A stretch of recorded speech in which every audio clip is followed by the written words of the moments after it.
necessity. As the president, I need to make sure that I'm the face of Rock Valley College. I need to make sure that everybody understands that I am the chief ambassador to the community. And so I need to make sure that I'm accessible to the community. To make sure that as we talk about the needs of the community, truly talk about the needs of the community, we're developing plans to help the community to address those needs. And then we need to be able to put it out there. It needs to be on our website.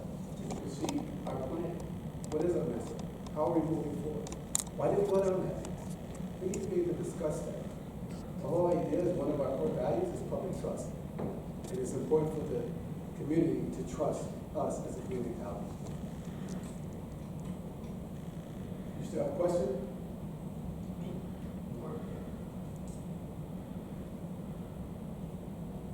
Skip, no?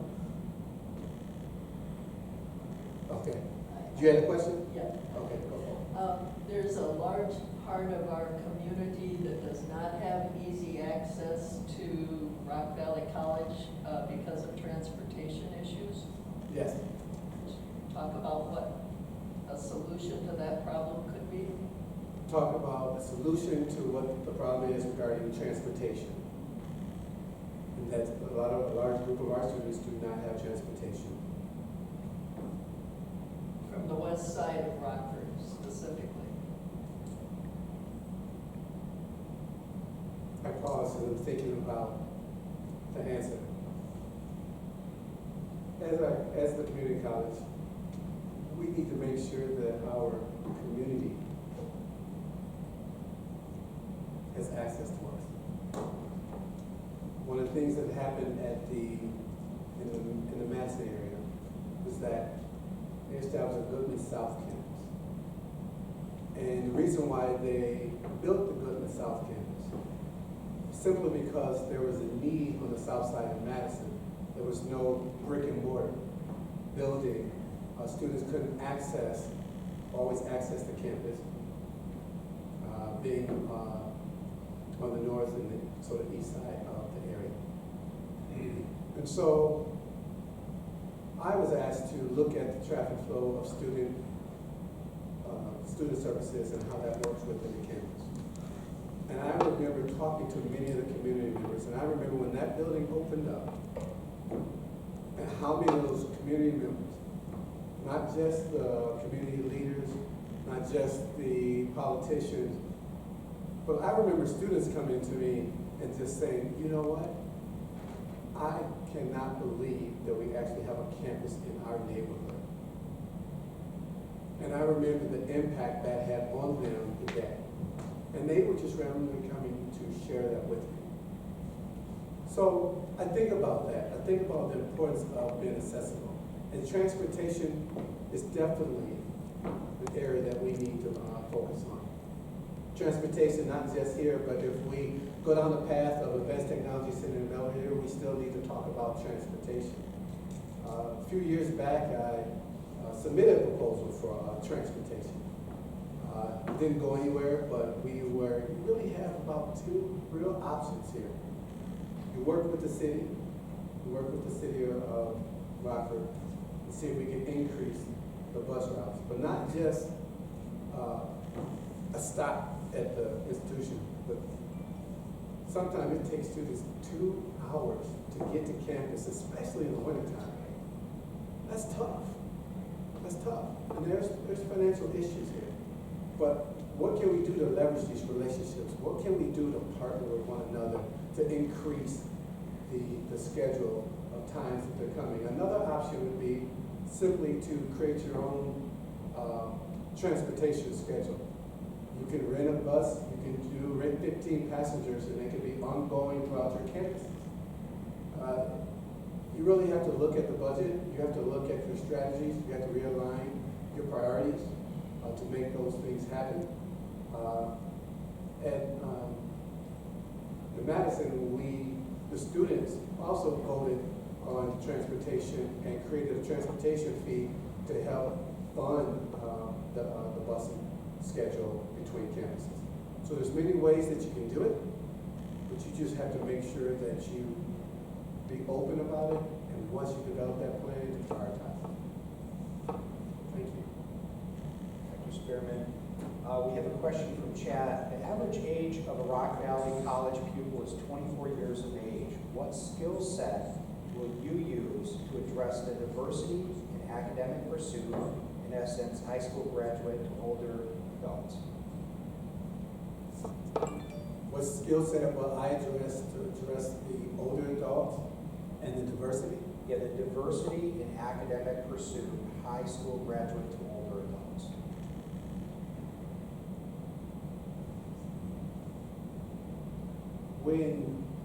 What you're really talking about is what a lot of times us in the institution we talk about the student life cycle.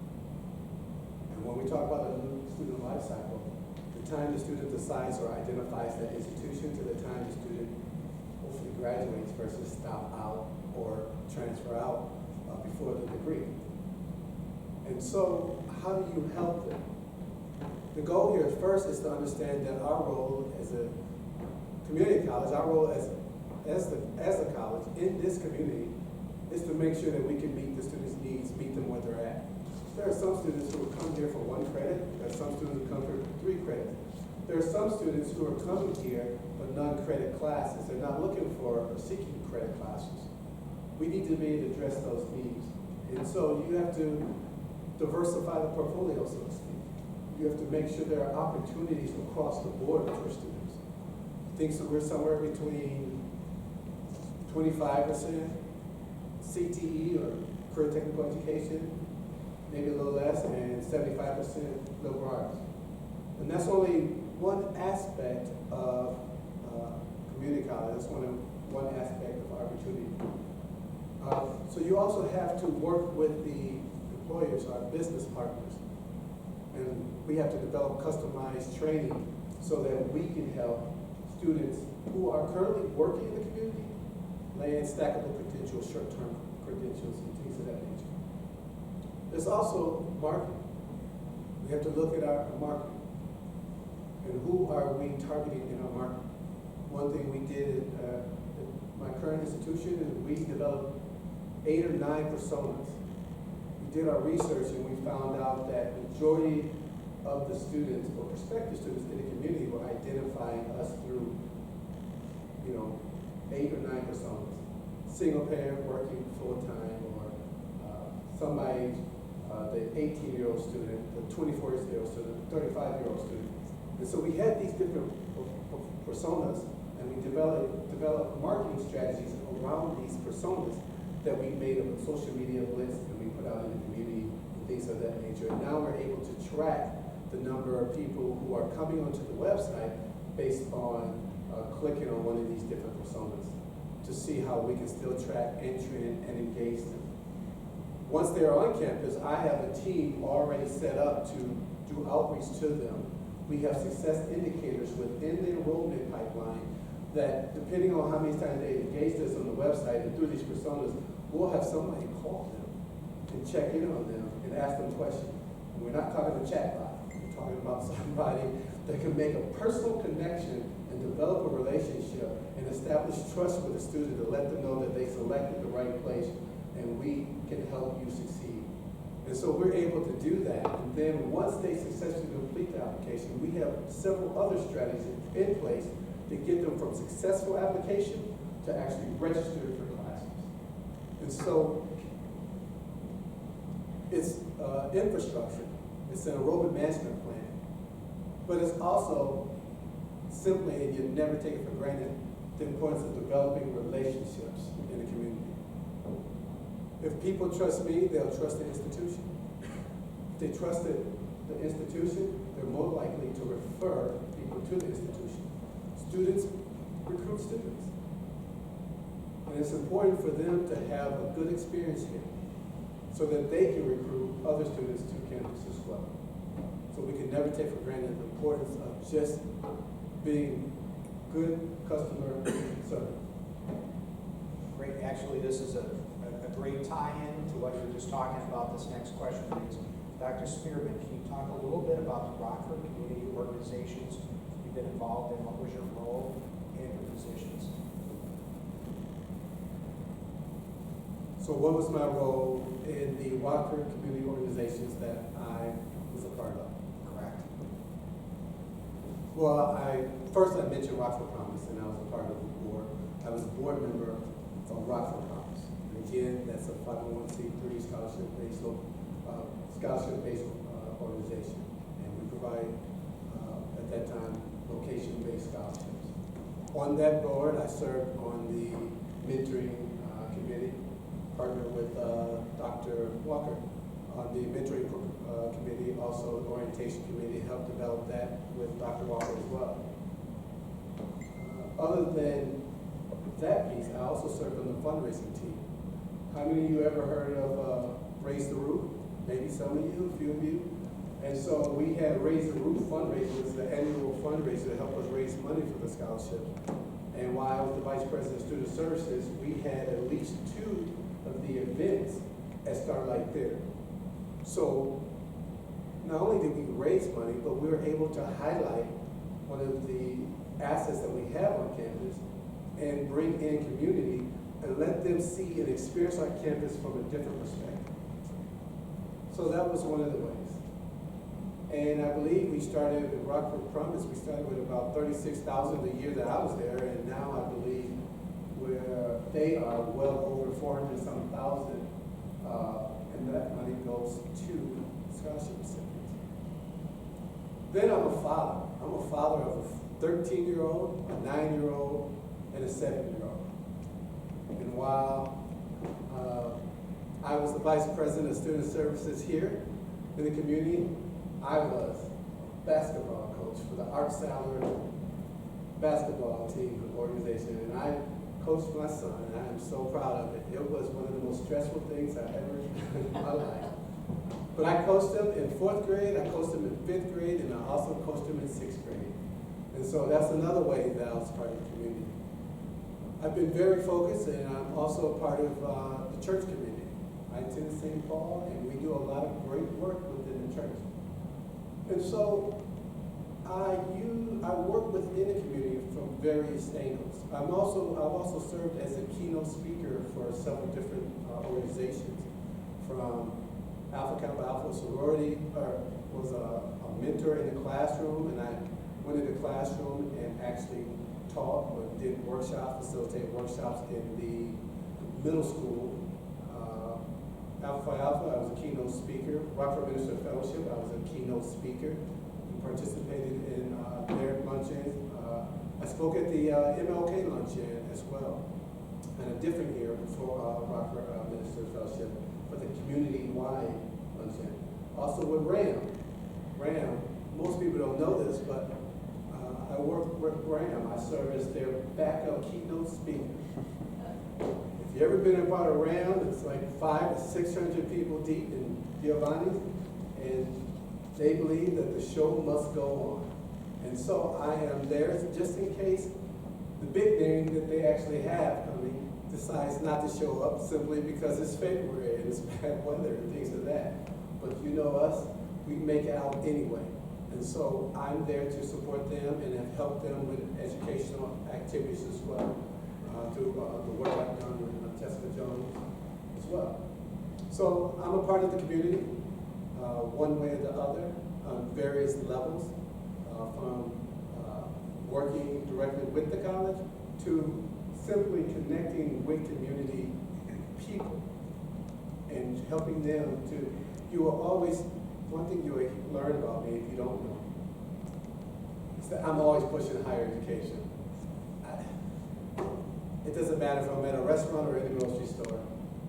If you say hi to me, there's a good chance that I'm going to encourage you to attend college. I'm going to find out if you have or not, and I'm going to recommend that you pursue it. It's who I am, and it's what I do. It's a part of the air I breathe, so thank you. I know you have a question, so we're going to go to your question, and we'll come back to you. Perfect. You're aware of the west side of our home and the Rockford Register Star building not being chosen. Yes. And I think the people on the west side, we were really, really excited about that, very excited. So now there's a real letdown. And have you thought of what your plan would be for the west side, how to re-engage people that we thought Rock Valley was coming there, and now there's disappointment, and it went even further east. How would you re-engage the west side into Rock Valley College? So now that the ATC is not happening on the west side, it's not happening in Barbara Coleman, how would I re-engage or connect with the west side? First off, I just want to make sure that we're on the same page. We're talking about relationships, understanding the community, being able to hear the community, listen to the community. And as the president, I will not be able to do anything about what's already been done, right? So if the board has voted on ATC being in Belvedere, guess what? It's my responsibility to make sure that it happens in Belvedere. Now, how do I still work with the west side? I believe it's important to have relationships. I believe it's important to start the relationships immediately.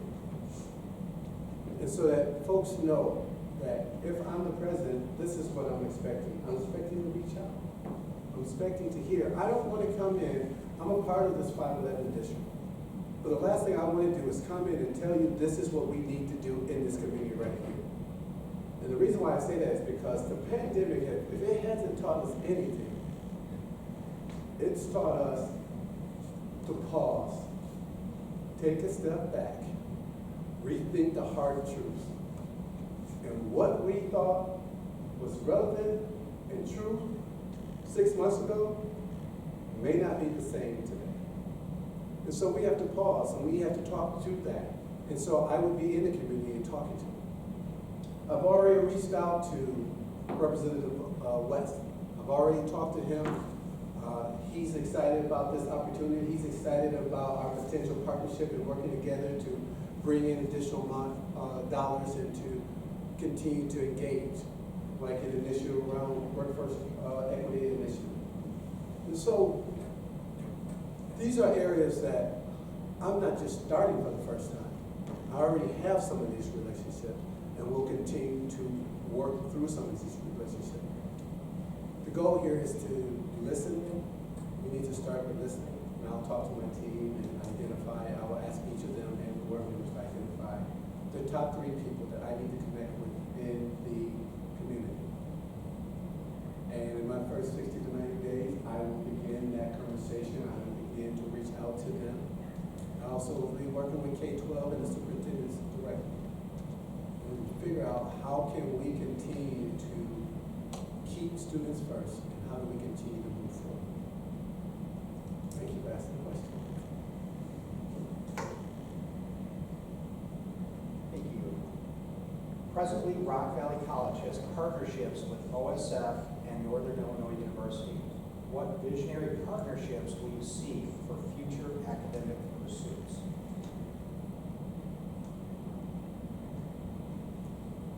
What partnerships do I foresee for additional academic institutions? Really, when it comes to Rock Valley College, these partnerships are ongoing. We never stop with looking at developing partnerships. Some of them are on maybe as simple as a 2+2 agreements. Others may be as complex as OSF. And so we have to look at that. But the first thing before I can truly address that question is really look at the academic programs and look at the needs within the community around career. And then ask ourselves, well, how do we make that happen? If we are tight on dollars, if we can't fund it on our own, then we have to look at partnerships. We have to leverage these relationships, which then brings in community buy-in, community commitment. And so I don't have a specific one yet regarding the academic program, simply because right now the focus is the Advanced Technology Center. And the focus is on how we develop customized training for our community around technology. And I think that really needs to be one of the focus areas that we have and that we need to maintain. Can everybody hear me? So, primary, right away, out the gate, we still need to address and continue to put forth our efforts around the Advanced Technology Center. As we do that, we'll look at or identify other programs that we can continue to partner with the community, and we'll have to look at what that means. Sometimes that means that you may have a program come on campus. Other times, maybe there's opportunities for us to go to the communities that's at risk and at need, with a high need, and maybe we can develop something in that community.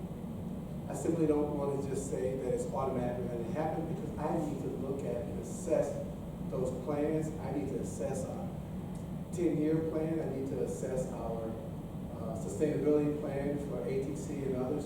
I need to assess those, and then I'll feel more comfortable making those decisions and sharing those decisions out. Other questions before we go back to Jim? All right. Okay. Does a community college have a responsibility to address social barriers of a pupil in academic pursuit? Does a community college have a responsibility to address social barriers of a pupil in academic pursuit? Such a general question. So this is how I'm going to address that. As a community college, we have a diverse student body, and we have a diverse community. And when the community is hurting, the community college is hurting, we have to make sure we're part of the heartbeat of the community. And so when we don't just have a COVID-19 pandemic, we have a social pandemic. We have a racial inequity pandemic. And we need to be able to address that. How can we support? How can we acknowledge it? A lot of times, we don't necessarily acknowledge it, but when students are hurting, when pupils are hurting in the community, we're talking about students in the community, when it gets to a point that it is a national crisis, people want to know where you stand as an institution, because they have that much respect in you. They have that much need in your support. So we need to be able to address that piece of it. If we're talking about a student that's simply at Rock Valley College that has an issue, a social issue within the community, well, I have the pleasure of seeing Dr. Blackburn. And we had a right place to start program, and we implemented life coaches in that program. And those life coaches were academic advisors, but they also were success coaches. And their responsibility is to, you help the student and you help meet that student's needs wherever he or she is at. And we were able to successfully help multicultural students, originally targeting African American males and Latinx males, to successfully complete their degrees, and they continue to persist. And the reason why I bring that up is because many of those students had social issues, and they didn't know where to turn. They didn't know who to help them. And so those life coaches were a point of contact to help them navigate not just higher education institutions, but navigate the barriers within the community as well, and make sure they had accurate resources. And so yes, the community college should be assisting students, whether it's an accurate referral or we've developed some type of strategies around support. And if we develop strategies, it will align to student success. Other questions? Go ahead. Dr. Dr. Spearman, how will you provide leadership through RVC for RPS in the community with remote and distance learning?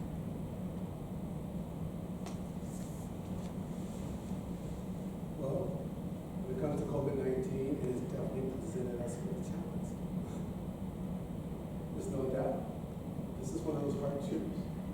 6 months ago, if I would have said to an entire institution, we're going to go 100% remote by fall semester.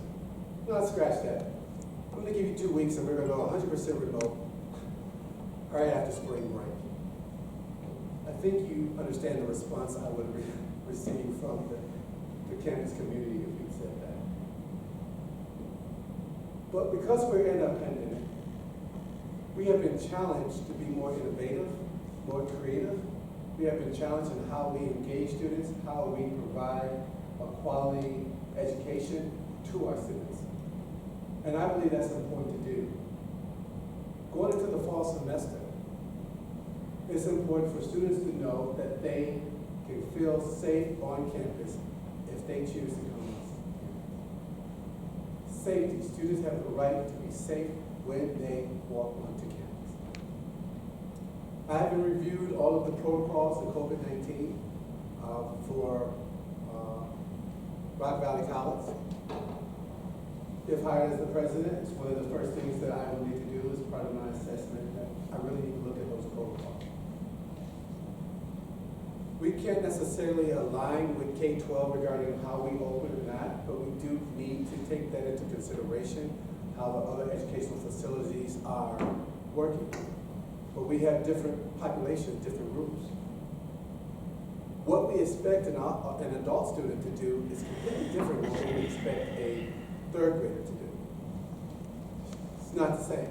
But we need to be aware of each other's policy and how we're reopening so that we can address it. And within that first 90 days, I will need to present our communication plan for the spring semester because students start registering for the spring semester in mid-October. So how many students will register if they don't know what it looks like? So a decision has to be made rather quickly. And so if hired, I will need to look at the plan, where we're at in the process, look at our phases. Are we pulling back? Are we rolling completely out? Has the disease, has it spiked? Are we increased or not? Where are we at in that process?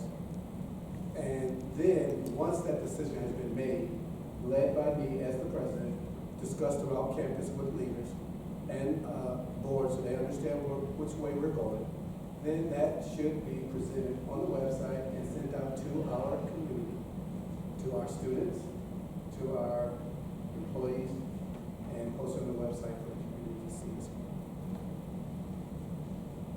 Other questions? Dr. Spearman, over the last few years, there's been a greater focus on technical programs.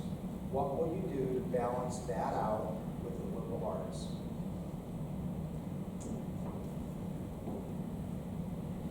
So I smiled because I immediately began to think about the owner of the question's definition of balance.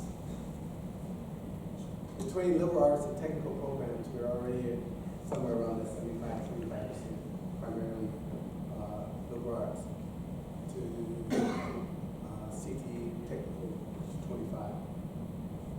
So where are we going with the balance? What I would really like to see is some of the things that we were able to do at Madison College. We were able to look at the 160 different academic programs, and we brought in, if some of you, the education will remember the term meta majors. And so what we did was we themed up all 160 programs, so that undecided students, undeclared students could select one of those different programs. And by selecting one of those different programs, they're taking their first semester, they would take classes that can count towards liberal art or technical program for up to 15 credits. And what that does is it gives them a chance to explore explore the program and decide whether they want to continue down the transfer pathway or continue down a technical pathway. And so we have care teams in place that really consist of academic advisor, financial aid advisor, faculty advisor, and a career employment services specialist as well, to really talk to the student and explore with them their focus. And so they will be able to do that within their first year. The idea is that this would alleviate some of the lack of decision or the indecision that students sometimes make. And so they just take classes that they like, and then 3 semesters in, they decide, oh, I'm interested in this.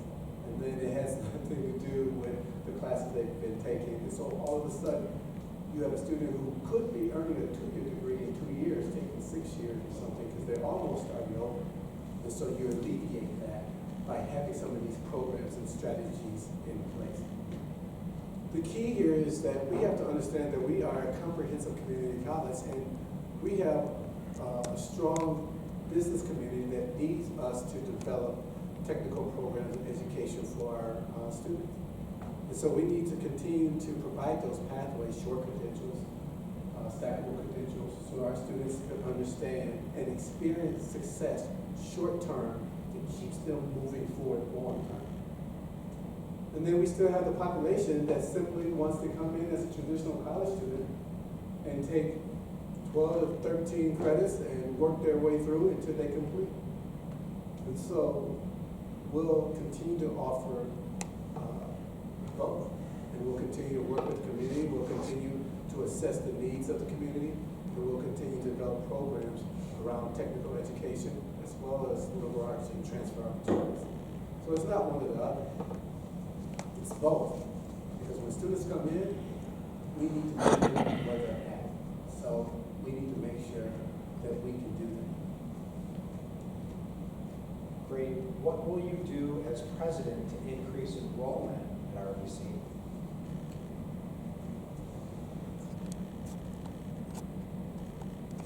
Before I left RVC, I submitted an enrollment management plan November 2018. When I left RVC, I accepted another position in Master College, and that was January 2019. If you guys remember January 2019, we had those really cold days. Remember the campus was shutting down and we were freezing. It was a cold, cold January. So by the time I actually got on campus, like the second time after being on campus, I got charged with creating another strategic enrollment management plan for Madison College. Started that in January. Submitted the plan, had it approved by May. By June, I had a retreat with my student affairs leadership team to develop how that plan would help them understand, or give them charge perspective of how they're going to continue to develop those plans, those strategies into their new fiscal year. Also, besides doing that, we partnered with the grants team to identify additional dollars that we can realign some funding priorities, I should say, and then identify the funding to roll out some of those plans. And so I mention all that because when it comes to strategic enrollment management, the idea is that you're developing an infrastructure, that you're streamlining the process. And I believe we've done a lot of that work already in the recruitment, in the front-facing entry level going in. COVID is different. It's a different beast. We're going to have to work differently. We have to be innovative.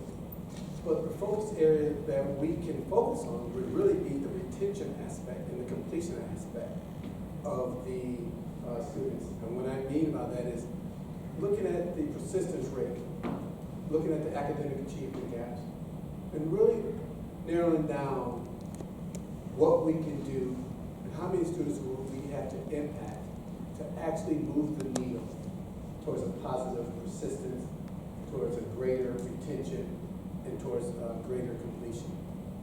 At Rock Valley College, completion right now over a 3-year period, or 150% time, is about 31%.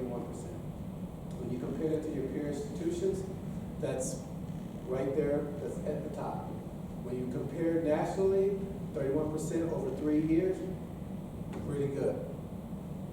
We can settle for that, but we can try to increase that. When you look at 2-year retention rate or completion rates, we're not so high. We're about 17% of some, and I think the national average is about 20%. So we're not, I believe it's somewhere around there. We're not that far off. So the question becomes, what strategies do you want to focus on that's going to help increase? And so we have to look at what we have and how we can do it. But we don't want to stretch ourselves thin. We have to look at the budgets we have. We have to look at our finances, dig deep, and see where we can realign our priorities, and then we'll move forward that way. Thank you. Before I go back to Jim, I just want to make sure any questions. Yes, sir. How will you engage the faculty and staff and make them part of this great college? Thank you. It's good to see you.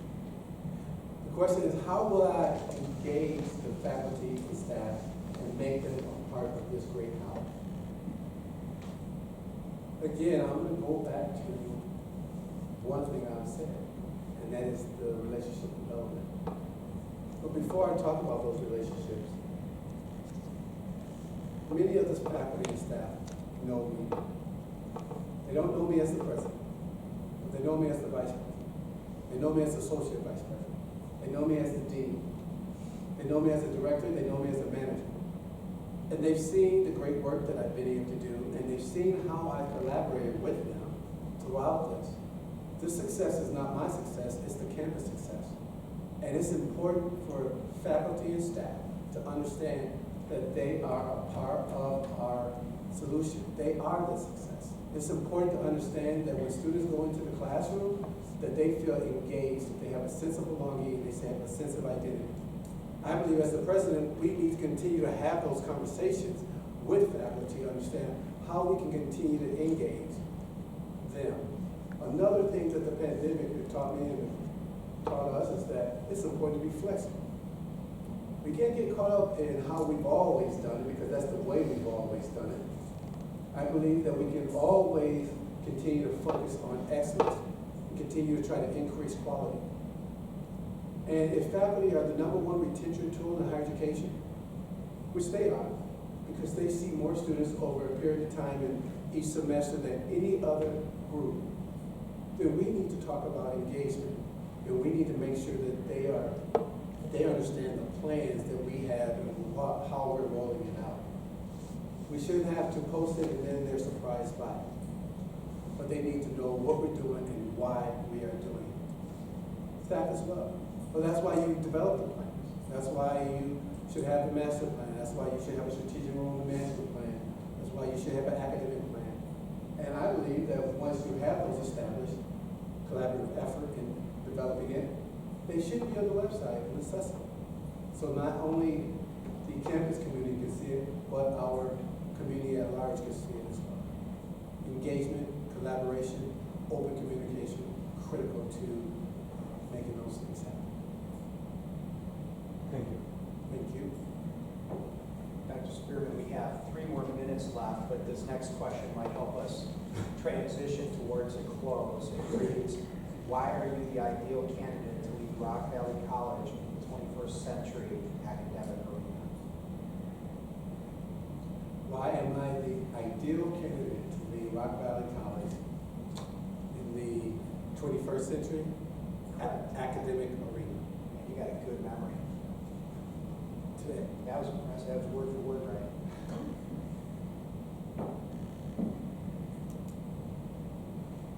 The first thing that comes to mind, and I'm giving this some serious thought, stability. Stability. I was here for 7.5 years. I was here from 2011 to 2019. First president was Dr. Beck, second president was Master Young, third president was Dr. Jensen. Lots of transition. 4 provosts, chief academic officers in that 7.5 years. It's very difficult for an institution to continue to move down the success pathway when it's always changing. To truly see a president's vision come to fruition, you're really talking about an 8 to 10 year window. The changes that are being made in the president's first and second year and things like that, you don't really see the rewards of that change for about 8 to 10 years. And so I applied because I know Rock Valley College. I applied because my family, like I said before, we are still in the community. We love this community. I applied because there's some great work that we've already done, and there's some great work that we can still do. And I believe that I can be the leader to continue down that path. I believe I can pick up the mantle and continue to work. I believe I can be the face that helps to heal the community, helps to mend broken relationships, and help to optimize and highlight the great things that we've already done on this campus. Maybe even create a greater awareness of the great areas that great opportunities that we've accomplished that the community is not even aware of. So I understand it.